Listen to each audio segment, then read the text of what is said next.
Hawkeye 360 collects RF mapping and ELINT data from space, offering a new source of intelligence.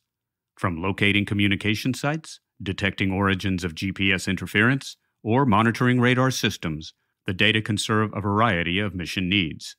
Go to www.he360.com for more information. That's www.he360.com.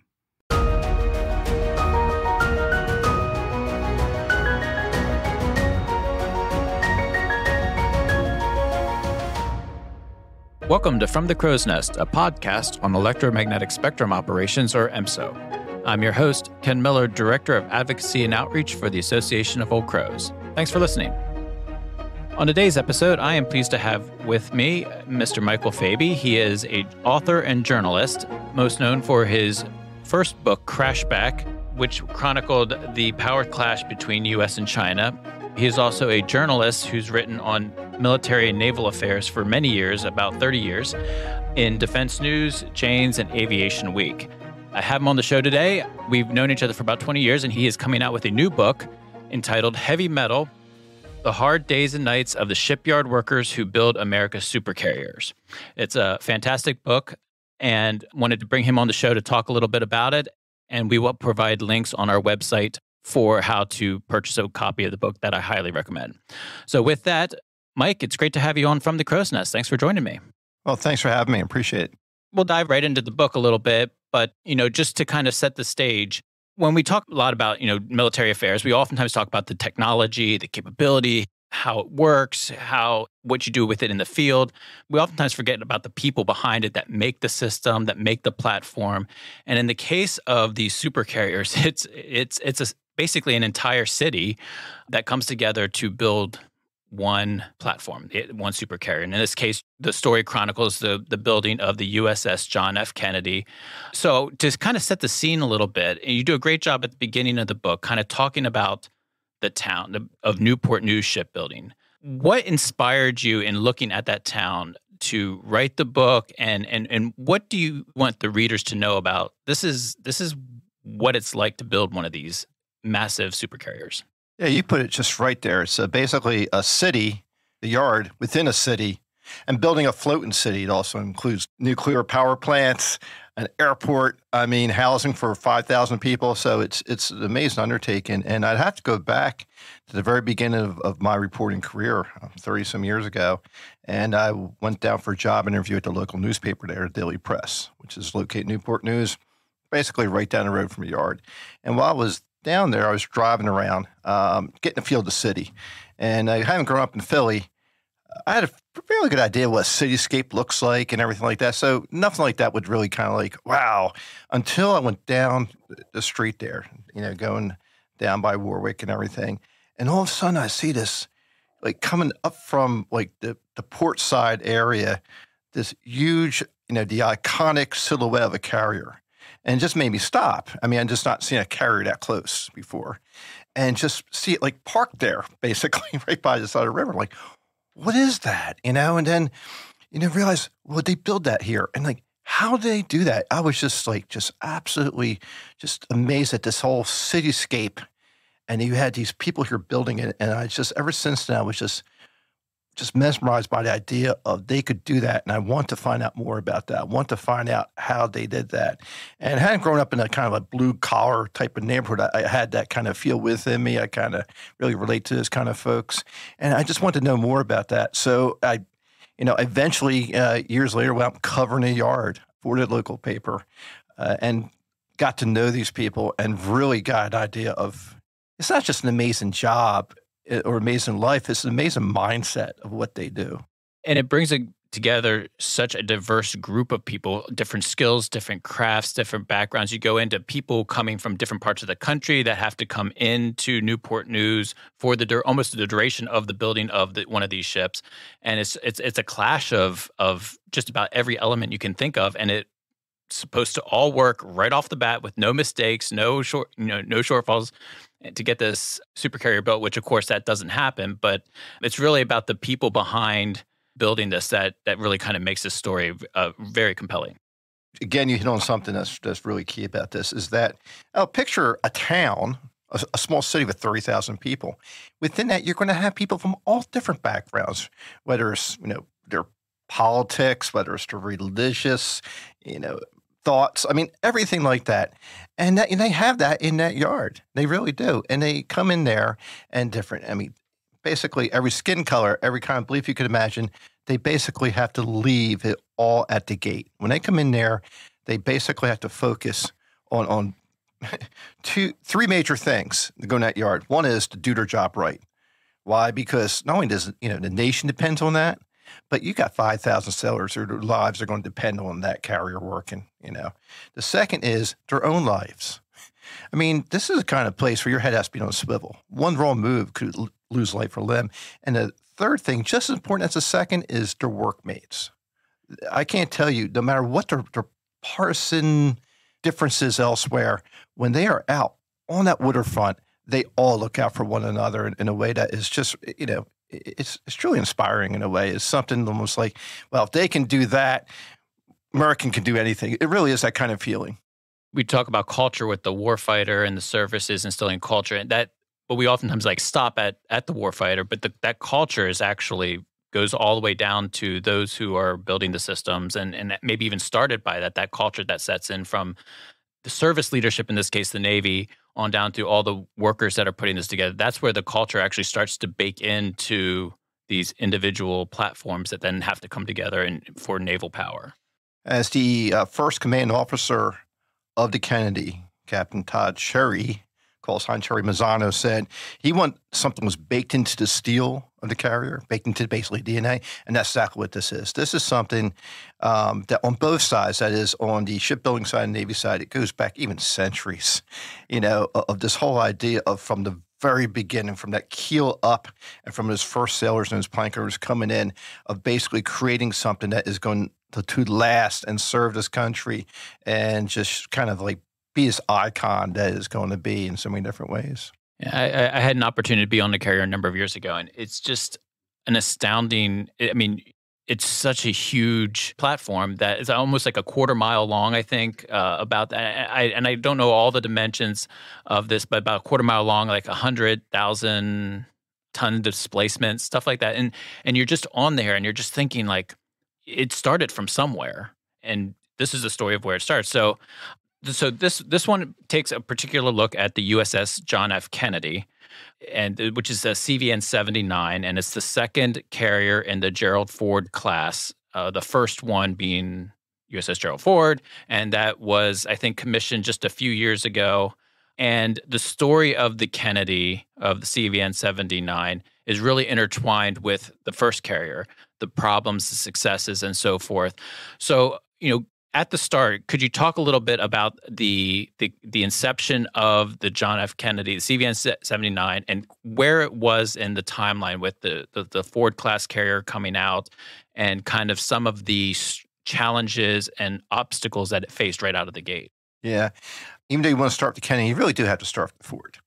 The Ford was going to be this whole brand new carrier, and because of decisions were made back when Rumsfeld was the Secretary of Defense, they decided to put all these new technologies on the ship, 23 of them. It was supposed to be something that was supposed to go over a whole, 4 or 5 different carriers. And so we're going to say, I'm going to put them all in one carrier. And now, by the way, since what's happened to Ford, they said no more than 2. Gives you an idea of what they were trying to do from the beginning. And as a result, they just had issues with supply chain, issues with development of some of these key technologies and everything like that going down the line. Some of this technology had nothing to do with the shipyard. The new catapult system was developed by General Atomics, things like that. So because of the delays and everything with the Ford, because the cost was so much greater than was anticipated, especially originally because of the decisions that were made administrations ago, all eyes were on the Kennedy. They were like, you have to get the ship right. If you get this ship right, there's a good chance you can get a 2-carrier deal, which for a yard like Newport News, that's guaranteed work and workforce. Decades. That's a huge deal in a place not only Newport News, but all of Tidewater, that whole region down in that southeast part of Virginia. If you mess this up, we don't know where the carrier program is going to go. And that's that's the kind of gun they were under. And oh, by the way, we're going to just make it a little more interesting for you. we want that ship done with basically about 15% less of a workforce, as they call man hours. So that's what they were under going out to do that. And they just came up a whole different way of looking at this. They used the shipbuilding expertise that Newport News has going way back, but they brought in these new digital kind of procedures, if you will, digital technologies to help plan and actually build the ship. And so that really kind of helped ramp up things, get things going in the right way. It was still difficult, especially, I'll tell you, they were going to have a real tough time getting that done. And then COVID hit. And it was an even tougher time after that. I mean, as someone on the yard put to me, you can't Zoom a weld, so they had to build a carrier during COVID. And a couple of workers, almost more than a couple, but a couple we talked to in the book, they almost died, So it was a very tough undertaking. And certainly with something like a carrier, in the last episode we were talking about the congressional defense budget and how hard it is to find out what DoD is spending on EW because it's all over the place. But with a carrier, it's very easy to see where the money's going and how long it's taking. And so you put all these obstacles on one, or all these challenges, let's call them, on one side, and then you put it on a pedestal on the other, where it's very easy to see. It's amazing we can even actually get to that point, particularly in the environments that we have to make these decisions. But it's interesting how you said it really started back with some conversations with Rumsfeld, and it cuts across so many administrations. Why did they think that they could make all these leap ahead efforts? Like, hey, we're going to do this totally different from anything we've actually had experience before, and it's going to be successful. I mean, like usually those types of challenges do go unmet just in business. So what made them think, or how did that sit with Newport News and with the workers, and how did they even reach this point where like, it seems destined to have trouble? It's actually one real simple answer to that. We won the Cold War. I mean, that was it. That was the whole feeling was we won the Cold War. There's no one out there we have to worry about right now. And so we can take the chances instead of being evolutionary. We can be revolutionary. We can take a chance because there's no one we have to worry about. And that was the thinking. That was the whole line of thinking. And I don't know if that would have worked. It certainly had a chance of working better than it did. Newport News set up, if you want us to build a carrier, as long as you provide the systems, we can build a carrier. But then you had 9/11 happen. And that kind of like switched everything off. A lot of resources went away and people start eyeing different things differently, like carrier costs. But that's what it really came down to. We won the Cold War. They could take a chance on being revolutionary. Why not? If it takes a little longer, costs a little more, oh, well, no big deal. And I think there was even some thought, and if it does, what we need carriers for anyway. In our current environment of rapidly emerging electronic threats, success on the electromagnetic battlefield can no longer be achieved by technology developed in isolation. Deploying the most advanced electronic warfare capabilities requires a technology ecosystem of collaboration and partnership. At Mercury Systems, we connect innovators across the industry as we develop the technologies of tomorrow. Starting at chip scale, we partner with leading semiconductor companies to offer a family of densely integrated system-in-package solutions that combine digital and RF. Through involvement with open standard committees, we take those devices and design them into boards and modules. Finally, we partner with our customers to develop high-performance edge processing systems. Rapid innovation thrives through collaboration and partnership, and new technologies are pushing the starting line forward for the entire EW industry. Learn more at mrcy.com/EW.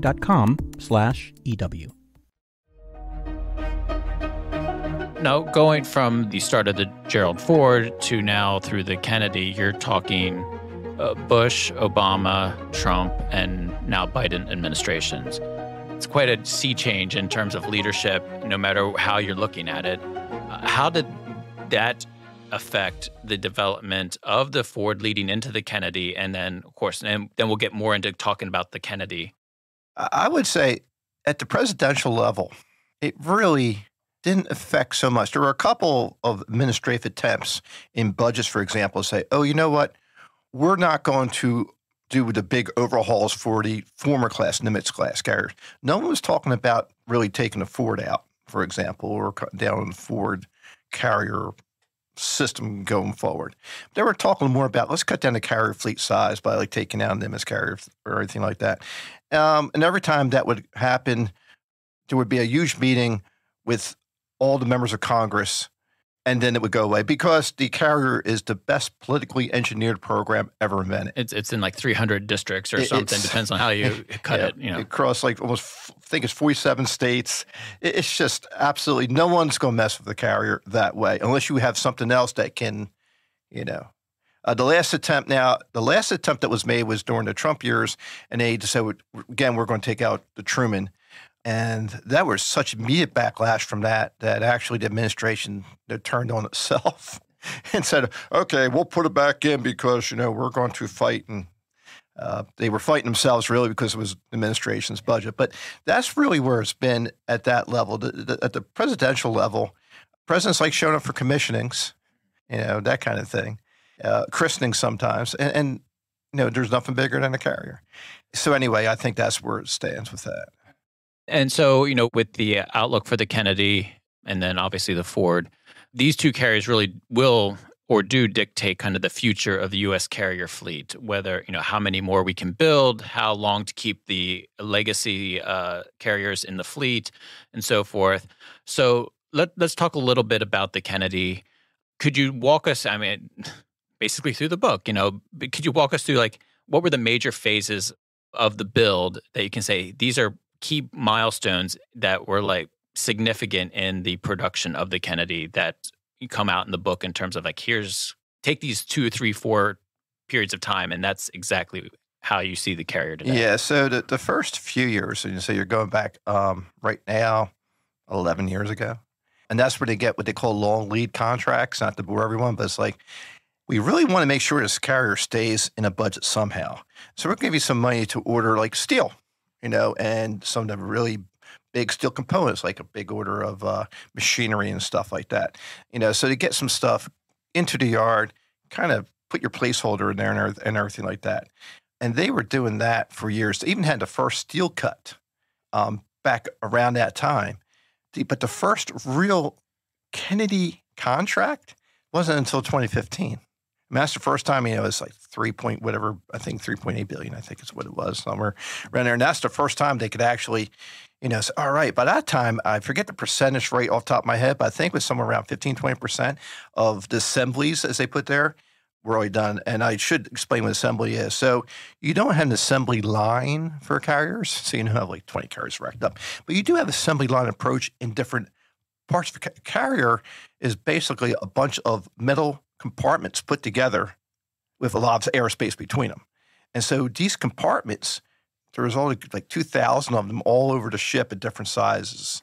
And so in each one of those has to be, the piping has to be done, the electrical conduits have to be put in there and everything like that. So they'll have to do it by compartment. So at the sub-level, you have to kind of go down and build those sub-levels piece by piece by piece, and you put together almost picture a Lego set, and you're putting together this little Lego part over here, that's an arm. We're going to put together the arm part. And over here, we're going to put together another arm, and over here, the leg, and then eventually you put them all together.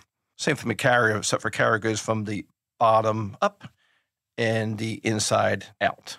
After 2015, you'll have the super lifts become the big milestones. For example, you have a super lift where you're putting big things as the bow. For the bow super lift is a huge part of it. It's a big part of it.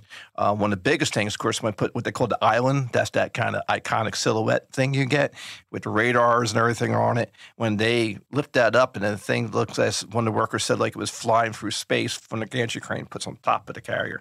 That's a huge, big deal. Then the next, probably the really big thing after that will be the flooding and the launch. The flooding of the dry dock. This carrier sits in this dock. So it's something the size of the Statue of Liberty, sitting right there. And, it's sitting there in this dry dock and then to flood it to make sure that the thing will actually, float in water, basically, and it's all watertight. And then the christening and then the launch will be the big things. That just happened a couple of years ago. And now the next big thing for the carrier will be when they commission the ship. But even before that, right now, What they're doing is a bunch of little, what they call light-offs. So they're checking electrical systems all about the ship because the ship's been launched, it's sitting in another part of the yard, it floats, it's just like a ship. But now you have to go through and make sure all the systems work like they're supposed to. So it's still a couple years from even seeing any sort of operational capacity. Absolutely. So you've written a lot on EW over the years and advanced technology. So I wanted to talk a little bit about the weapon systems and the sensor systems on the aircraft carrier.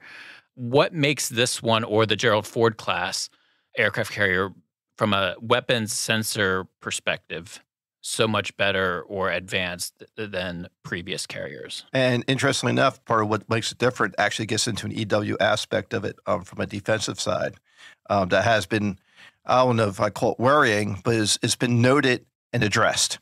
So the carrier has a couple major different systems right off the bat. One is the way it launches and recovers aircrafts. The first is the EMALS electronic magnetic launch system. And basically, instead of a hydraulic system, that kind of gets a generator, revs up a bunch of pressure and shoots out like popping of a cork and everything like that. Instead, it kind of shoots these electronic pulses down, brings the aircraft, it shoots it off the end of the aircraft that way. And so with that, you don't have all those big, heavy hydraulic systems. You don't have the maintenance issues or anything like that. And it's easier to maintain, or it's supposed to be, where Ford's going to be out there. We'll see if that comes true, but that's the whole idea of it. And it's going to be less costly to maintain. It's a lot lighter than the big hydraulic systems. On the recovery system, same thing. You, instead of some of the big hydraulic systems there, you have these twister systems. And again, there's a lot of electronics in there. So those are the two big major systems on this. It's got a new radar system. It's going to be very, I want to say very cool because that doesn't get anything, but it is a system that's going to be more effective for carrier operations. Let's put it that way. You have a whole new electronic system, grid system, if you will, on there that gives the carrier an awful lot more power margin than you ever had before. And this will make it possible to put electronic weapons on a carrier, a laser system, things like that. And that's, it's a greater self-defense. And then finally, one of the bigger systems is the elevators. Again, it used to be all hydraulics. Well, they took the same kind of launch system, but they turned it, instead of horizontal, it's vertical, and it goes through the decks. And it has to lift up whole different, deck or floor levels as it goes up and down, carrying all major weapons from deep in the ship and all the way up. As a result of all these electronic systems, you now have a whole different electronic signature for the Ford than you had for Nimitz class. And this is one of the things that's been out there is, will the Ford then a bigger target because they'll know it is the Ford? But some say, well, look, we already have protected Nimitz class carriers, with different kinds of electronic dampening and all kinds of things like that, and all puts the whole later approach. But it's something that they've been addressed and look at. And also, you have these electronic systems kind of, I don't want to say they're interfering with each other, but they definitely have an impact on each other. And there's been some noting of that, too, in recent government reports of they're not sure exactly how that's going to be with carrier operations day in and day out. And that's one of the hard things when you're building a system over the course of a decade and technology is constantly changing. And no matter what type of electronics you're going to put on a system like this, you're going to be facing questions of whether or not it makes sense today or there's challenges. But, one of the things I think that came out, if everything goes as planned here on out, one of the things it seems to do is give the Navy a lot more flexibility to maybe adapt its capability during its lifetime. As you mentioned, directed energy and other technologies start to kind of come up from the horizon. Maybe there's an opportunity then to affect that, what the carrier can do, whereas the older classes were kind of pretty much set because of size, weight, power issues, and they basically had to do what they were built to do, and that was it. So I like the flexibility aspect. Is that an accurate read? It is, and it's actually gets down to the operational raison d'etre. The reason for being a carrier is to carry aircraft.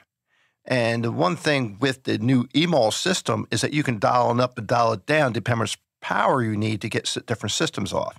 And this will make it possible to put different aircraft carrier on there. For example, smaller UAVs in the future. Right now, you're kind of stuck at a rather narrow margin, and that narrow margin for the current air wing is fine. I mean, you're launching Super Hornets, and things like that.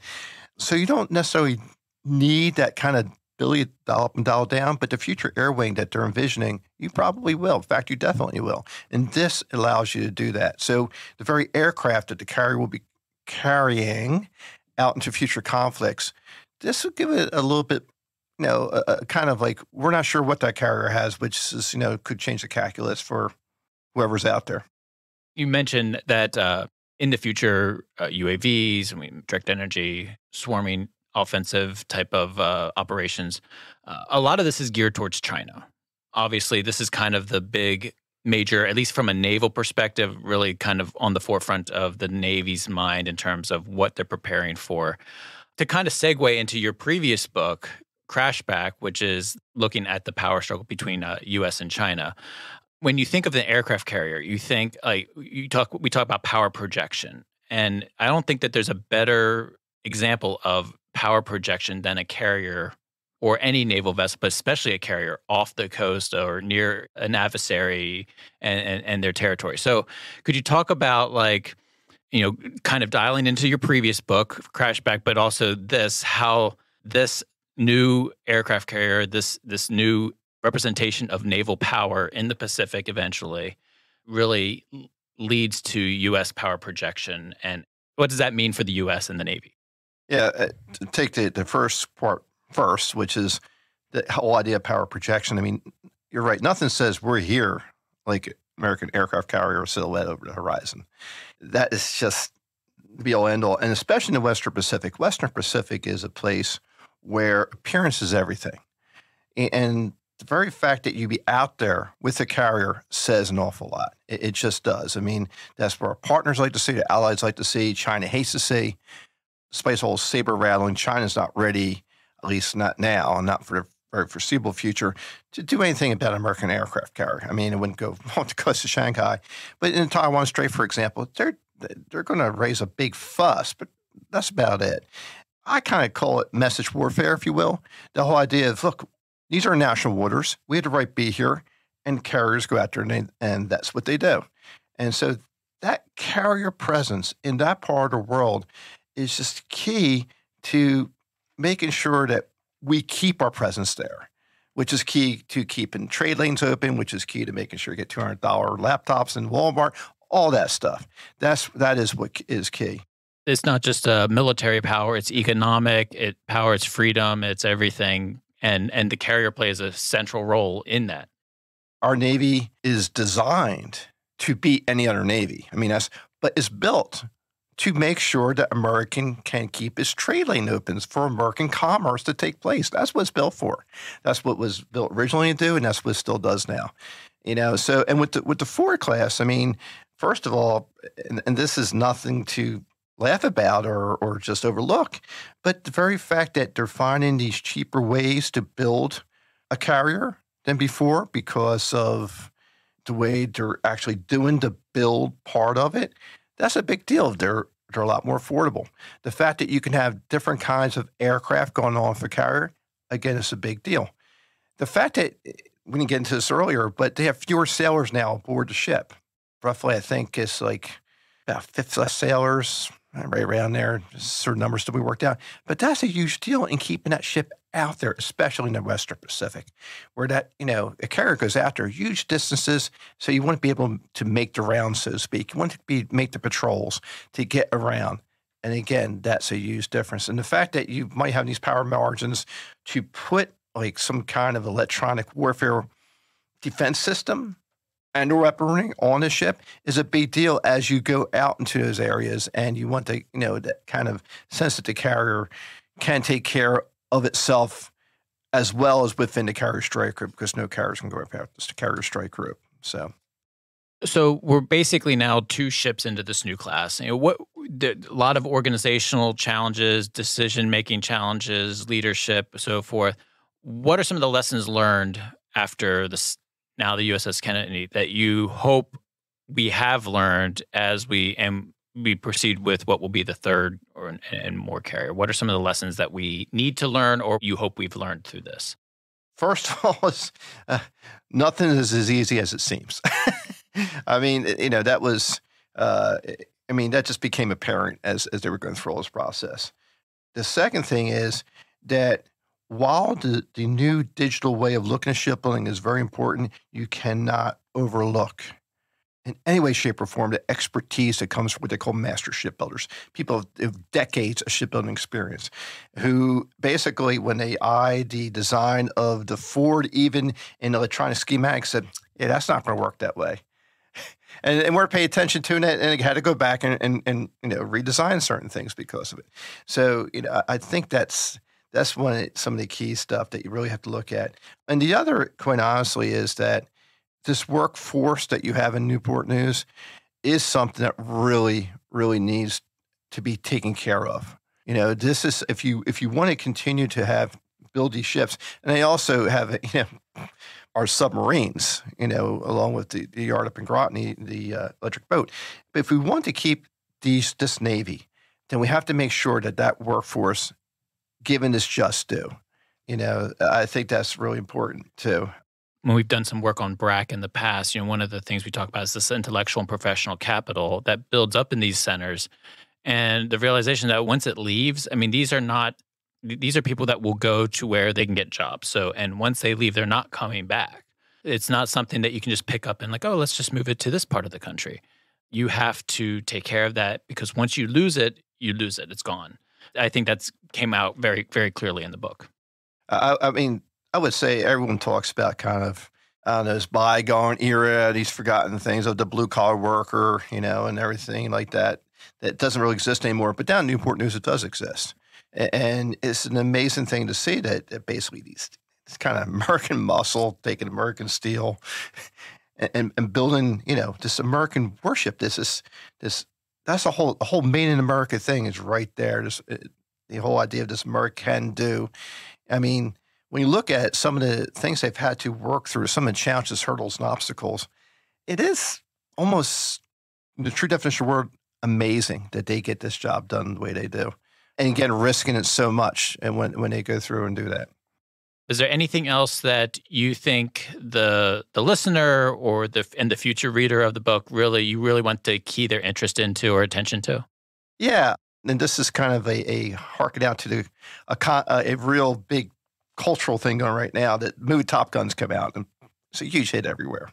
What I want to draw attention to is, what this book has is the real Top Guns. First on the Navy side, you've got the people who are actually up doing that Tom Cruise stuff. They did it for real, and now they're down there basically helping design and create these carriers that go out to sea and everything like that. But it's also the top guns, in this case, are the master shipbuilders. There would be no Maverick. There would be no Top Gun. There would be none of that if it wasn't for these carriers being built this way.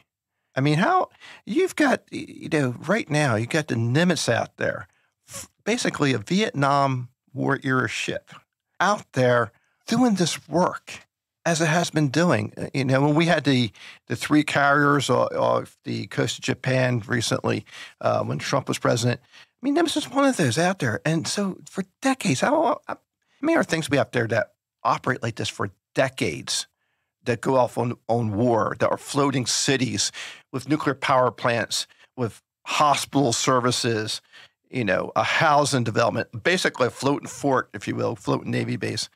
This is what these men and women do, these steel workers, these shipbuilders do. They are the real kind of top guns, if you will, of their craft, going out and doing this. So you can have a Maverick, you can have a Top Gun, you can have an American Navy, and we can enjoy, the kind of things we do over here.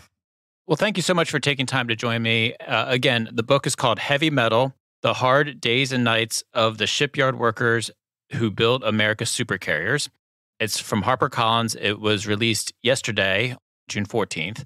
And so we will put a link on the AOC site, how to get it, but obviously it's available online as well. But I encourage our listeners to pick up a copy. It's a great insight into something that I don't think we really talk about enough. And so I really appreciate having you on the show to share it with us. Anytime I get the word about these men and women doing this job and tell their stories, I'm happy to do it. Thank you very much. That will conclude this episode of From the Crow's Nest. I'd like to thank my guest, Mike Fabey, for joining me here to talk about his new book, Heavy Metal. As always, I'd like to draw your attention to our sister podcast, The History of Crows, that chronicles the history of electromagnetic warfare from the earliest inventors to the latest operations. Also, we always like to hear from our listeners. We're always looking for ways to improve, so please visit our website at www.crows.org/podcast or leave a comment and rate us wherever you download your podcast. Thank you for listening.